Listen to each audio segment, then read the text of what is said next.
नमस्कार, जय जोहार। क्या आप भी गवर्नमेंट एग्जाम्स की तैयारी करना चाहते हैं? क्या आप भी मेमोरी टेक्निक्स और ट्रिक्स के जरिए बहुत ही कम समय में स्मार्ट स्टडी करना चाहते हैं? क्या आप चाहते हैं कि सीजी व्यापम टॉपर आपको पढ़ाए? तो डाउनलोड करिए योगेंद्र साहू क्लासेस ऐप। यहाँ 10 से अधिक गवर्नमेंट एग्जाम्स क्रैक करने वाले और सीजी व्यापम टॉप करने वाले योगेंद्र सर सीजीपीएससी और सीजी व्यापम के अंतर्गत होने वाले सभी एग्जाम्स की तैयारी कराएं। तो डाउनलोड करिए Yogendra Sahu classes app to be the best, learn from the best.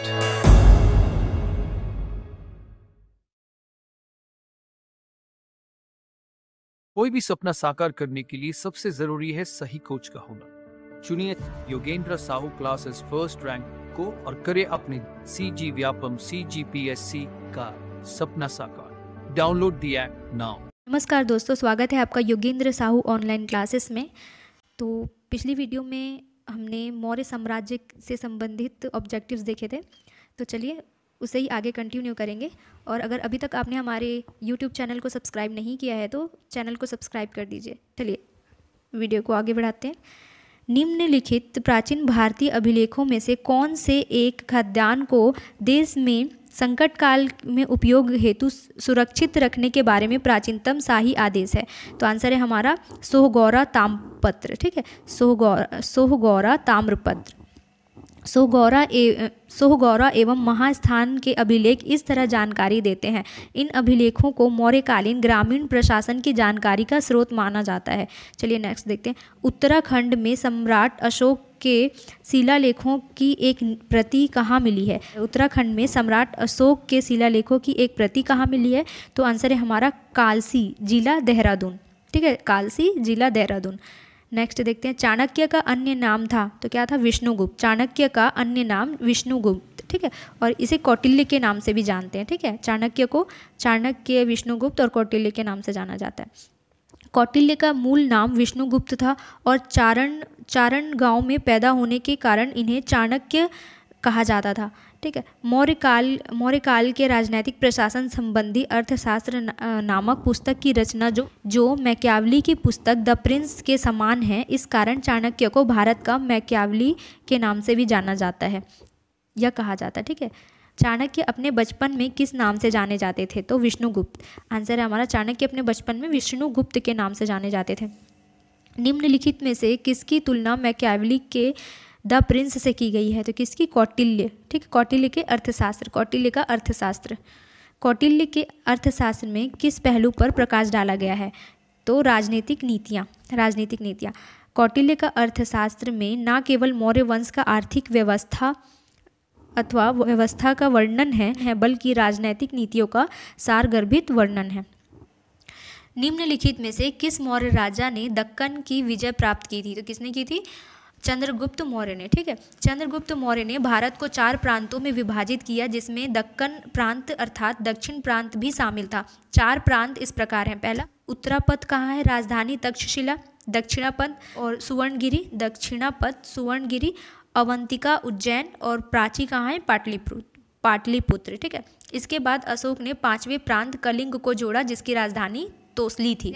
Malwa, Gujarat एवं महाराष्ट्र को किस शासक ने पहली बार जीता? तो किसने जीता? चंद्रगुप्त मौर्य ने। ठीक है, चंद्रगुप्त मौर्य ने। वह अभिलेख जिससे यह प्रमाणित होता है कि चंद्रगुप्त का प्रभाव पश्चिम भारत पर था। तो आंसर है हमारा किससे प्रमाणित होता है? रुद्रदमन का जूनागढ़ शिलालेख। रुद्रदमन का जूनागढ़ शिलालेख से।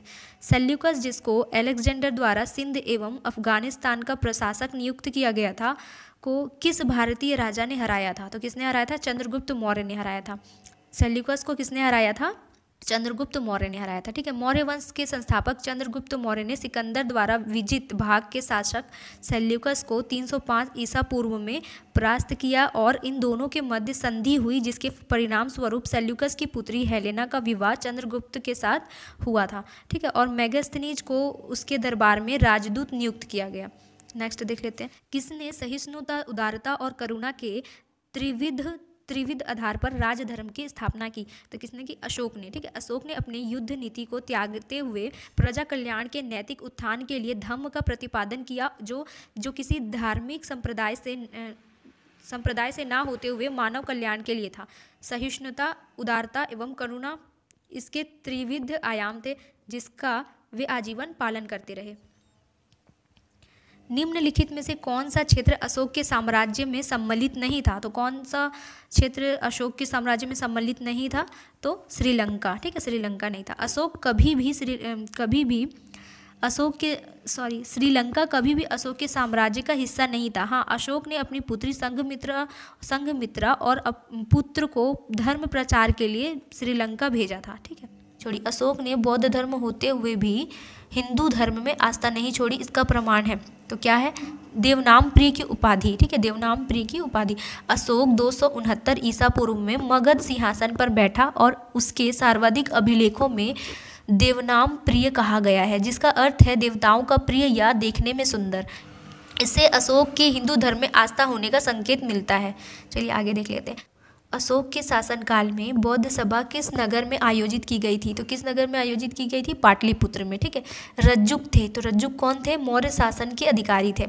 रज्जुक थे मौर्य शासन के अधिकारी। अशोक के अभिलेख में रज्जुक नामक अधिकारी का वर्णन मिलता है, जिसका नाम आधुनिक जिला अधिकारी अर्थात कलेक्टर के समान था, जिसे जिले के राजस्व तथा न्याय दोनों क्षेत्रों पर अधिकार प्राप्त था। सार्थवाह किसे कहते हैं? तो सार्थवाह किसे कहते हैं? व्यापारियों के काफिले को। सार्थवाह व्यापारियों के काफिले को कहते हैं। चलिए नेक्स्ट देख लेते हैं। मौर्य काल में व्यापारी काफिले को सार्थवाह की संज्ञा दी गई, जिसका उल्लेख कौटिल्य रचित अर्थशास्त्र में है। सांची स्तूप का सार्थवाह किसे कहते हैं? तो सार्थवाह किसे कहते हैं?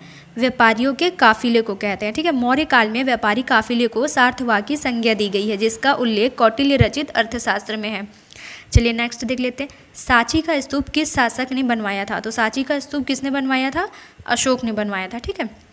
मध्य प्रदेश में सांची के निकट अशोक ने सांची के स्तूप का निर्माण किया, जिसमें कालांतर में शुंग वंशीय शासक पुष्यमित्र शुंग ने पत्थरों की रेलिंग और जंगले लगवाए थे। चलिए नेक्स्ट देख लेते हैं।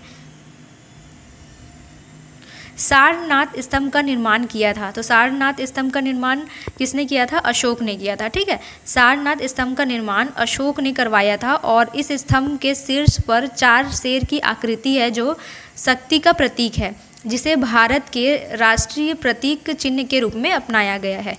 नेक्स्ट देख लेते हैं।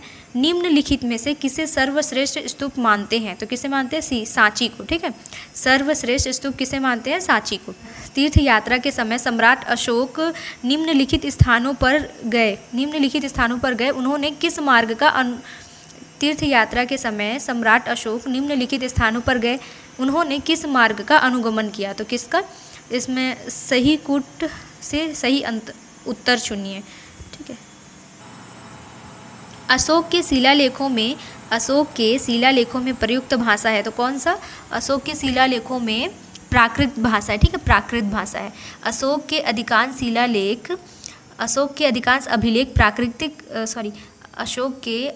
अभिलेख प्राकृत भाषा एवं ब्राह्मी लिपि में लिखे गए हैं, लेकिन 2 अभिलेख शहबाजगढ़ी एवं मानसेहरा की लिपि ब्राह्मी ना होकर खरोष्टी है, तथा अफगानिस्तान का सारेकुना अभिलेख ग्रीक एवं अरमाइक लिपि में है। ठीक है, ग्रीक एवं अमराइक लिपि में है।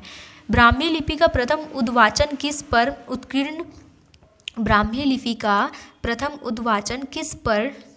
किस पर उत्कीर्ण अक्षरों में?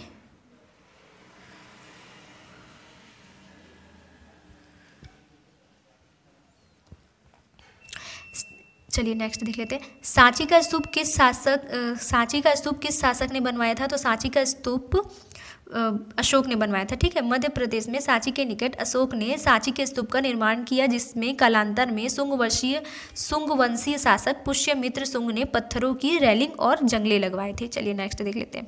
सारनाथ स्तंभ का निर्माण किया था। तो किसने किया था सारनाथ स्तंभ का निर्माण?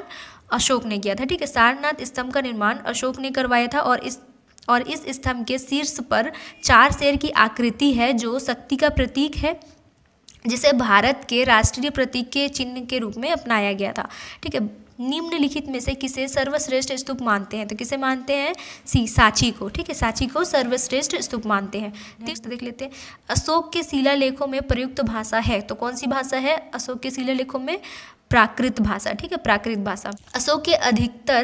अशोक के अधिकांश अभिलेख प्राकृत भाषा एवं ब्राह्मी लिपि में लिखे गए हैं, लेकिन 2 अभिलेख शहबाजगढ़ी और मानसेहरा की लिपि ब्राह्मी न होकर खरोष्टी है, तथा अफगानिस्तान का सारेकुना अभिलेख ग्रीक एवं अरमाइक लिपि में है। चलिए नेक्स्ट देख लेते हैं, ब्राह्मी लिपि का प्रथम उद्वाचन किस पर उत्कीर्ण अक्षरों से किया गया है? तो आंसर है हमारा ए, पत्थर की पट्टियों पर। ठीक है, पत्थर की पट्टियों पर। अशोक के शिलालेखों को सर्वप्रथम किसने पढ़ा था? तो किसने पढ़ा था सर्वप्रथम? जेम्स प्रिंसेप ने। ठीक है, जेम्स प्रिंसेप ने सर्वप्रथम 1837 में जेम्स प्रिंसेप ने अशोक के शिलालेखों का अध्ययन किया था। ठीक है, सर्वप्रथम 1837 में जेम्स प्रिंसेप ने अशोक के लेखों का अध्ययन किया और उसका नाम देवनाम प्रिय के रूप में पहचाना। 1837 में जेम्स प्रिंसेप ने दिल्ली के टोपरा स्तंभ का वाचन किया था, वह स्थान जहां प्राक अशोक ब्राह्मी लिपि का पता चलता है। तो कौन सा स्थान है? मास्की। अशोक का अपने शिलालेख में सामान्यतः जिस नाम का उल्लेख हुआ था वह कौन सा है? तो प्रियदर्शी। ठीक है, प्रियदर्शी। अशोक के अधिकांश शिलालेखों में अशोक का नाम देवनाम प्रिय या देवनाम प्रियदर्शी के नाम से संबोधित किया गया है, किंतु 4 अभिलेख मास्की, गुर्जरा, नेतूर और उडेगोलम में अशोक का नाम प्रियदर्शी अशोक मिलता है। चलिए नेक्स्ट देख लेते हैं, निम्नलिखित में से किस एक उल्लेख में अशोक के व्यक्तिगत नाम का उल्लेख मिलता है? तो कौन से उल्लेख में मिलता है? कौन से अभिलेख में मिलता है? मास्की अभिलेख में। ठीक है, मास्की अभिलेख। अशोक का रुक्मिणदेही स्तंभ संबंधित है, तो किससे संबंधित है? बुद्ध के जन्म से। ठीक है, मौर्य काल में भूमि कर जो कि राज्य की आय का मुख्य साधन था, मौर्य काल में अशोक का रुक्मिणदेही स्तंभ संबंधित है, तो किससे संबंधित है? बुद्ध के जन्म से संबंधित है। ठीक है, मौर्य काल में भूमि कर जो कि राज्य की आय का मुख्य साधन था किस अधिकारी द्वारा एकत्रित किया जाता था? तो सीता अध्यक्ष। ठीक है, सीता अध्यक्ष। मौर्य काल में राजकीय भूमि को सीता भूमि कहते थे और सीता भूमि से कर को सीता कर कहते थे। ठीक है, देखिए मौर्य काल में राजकीय भूमि को सीता भूमि कहते थे और सीता भूमि से प्राप्त कर को सीता कर कहते थे। सीता भूमि कर को संग्रहण करने वाले को सीता अध्यक्ष कहते थे। ठीक, राज्य में समाहर्ता क्या है? राज्य में राजस्व एकत्र करने का कार्य करता था, जो आय व्यय का वार्षिक बजट तैयार करता था। चलिए नेक्स्ट देख लेते हैं, कलिंग युद्ध की विजय तथा क्षतियों का वर्णन अशोक के किस शिलालेख में है? तो आंसर है हमारा ऑप्शन डी, शिलालेख 13 में से। ठीक है, शिलालेख 13। ठीक, इसके बारे में देख लेते हैं। अशोक के 14 शिलालेख एवं संबंधित विषय इस प्रकार है। देखिए, प्रथम शिलालेख में पशु बलि की निंदा है, द्वितीय में मनुष्य एवं पशु दोनों की चिकित्सा की व्यवस्था का वर्णन है, तृतीय में राजकीय अधिकारियों को आदेश देता है कि वह प्रत्येक 5 वर्ष पश्चात जनता के बीच जाएं। ठीक है, नेक्स्ट चौथे में मेरी घोष की जगह धम्म घोष का वर्णन है। 5वें शिलालेख में है धार्मिक महामात्रों की नियुक्ति का उल्लेख है और 6वें शिलालेख में है आम नियंत्रण की शिक्षा और 7वें शिलालेख में है तीर्थ यात्रा एवं सभी पंथों के मध्य आत्मनियंत्रण और मन की पवित्रता का वर्णन है और 8वें शिलालेख में है तीर्थ यात्रा का उल्लेख है। 9वें शिलालेख में सच्ची भेंट एवं सच्ची शिष्टाचार का उल्लेख है। 10वें शिलालेख में राजा और उच्च अधिकारी हमेशा जनता के हित में सोचें और 11वें शिलालेख में है धम्म की व्याख्या। 12वां शिलालेख स्त्री महामात्रों की नियुक्ति, धार्मिक सहिष्णुता के प्रति समर्पण और 13वें शिलालेख में कलिंग आक्रमण, हृदय परिवर्तन एवं पड़ोसी राजाओं का उल्लेख है। और 14 नंबर का अभिलेख है, उसमें जनता को धार्मिक जीवन जीने के लिए प्रेरित करना है। ठीक है, चलिए नेक्स्ट देख लेते हैं। प्राचीन भारत के चाणक्य के नाम से कौन प्रसिद्ध था? तो ऑप्शन सी विष्णुगुप्त। ठीक है, प्राचीन भारत में चाणक्य के नाम से कौन प्रसिद्ध था? विष्णुगुप्त था। ठीक है, अशोक के शिलालेखों में इनमें से किस भाषा का उपयोग नहीं हुआ है? तो देखिए कौन सा नहीं हुआ है? पाली। ठीक है, पाली का नहीं हुआ है। ब्राह्मी, खरोष्टी, ग्रीक और अमायिक का हुआ है, पाली भाषा का नहीं हुआ है। ठीक है, मौर्य वंश के प्रथम राजा और संस्थापक कौन थे? तो मौर्य वंश के प्रथम राजा चंद्रगुप्त मौर्य थे। ठीक है, और मौर्य वंश के संस्थापक चंद्रगुप्त मौर्य थे। कौटिल्य के अर्थशास्त्र में किस पहलू पर प्रकाश डाला गया है? तो आंसर है हमारा ऑप्शन बी, राजनीतिक नीतियाँ। ठीक है, राजनीतिक नीतियाँ। अर्थशास्त्र के अनुसार सीता भूमि का अभिप्राय है, तो क्या है? ऑप्शन सी, जनजातियों द्वारा जोती जाने वाली भूमि। जनजातियों द्वारा जोती जाने वाली भूमि को सीता भूमि कहते थे। चलिए, मौर्य काल में शिक्षा का सर्वाधिक प्रसिद्ध केंद्र था, कौन सा था? तक्षशिला। ठीक है, तक्षशिला। वर्तमान नगर पालिका प्रशासन का कार्य वर्तमान नगर पालिका प्रशासन का कौन सा कार्य मौर्य काल से जारी है? तो कौन सा कार्य? जन्म एवं मृत्यु का पंजीकरण। ठीक है, जन्म एवं मृत्यु का पंजीकरण। ठीक है, जन्म एवं मृत्यु का पंजीकरण। चलिए नेक्स्ट देख लेते हैं। अशोक के स्तंभ लेख लिखे गए हैं, तो आंसर है हमारा ब्राह्मी, खरोष्टी, अरमाइक एवं यूनानी में। ठीक, अशोक के प्रायः सभी अभिलेख प्राकृत भाषा में तथा ब्राह्मी लिपि में लिखे गए हैं, परंतु सहबाजगढ़ी और मानसेहरा अभिलेख की लिपि खरोष्टी है, जबकि तक्षशिला तथा लद्धमान से प्राप्त अभिलेख अरमाइक लिपि में लिखे गए हैं। कंधार के पास सारेकुना नामक स्थान से प्राप्त अभिलेख यूनानी तथा अरमाइक की लिपि है। चलिए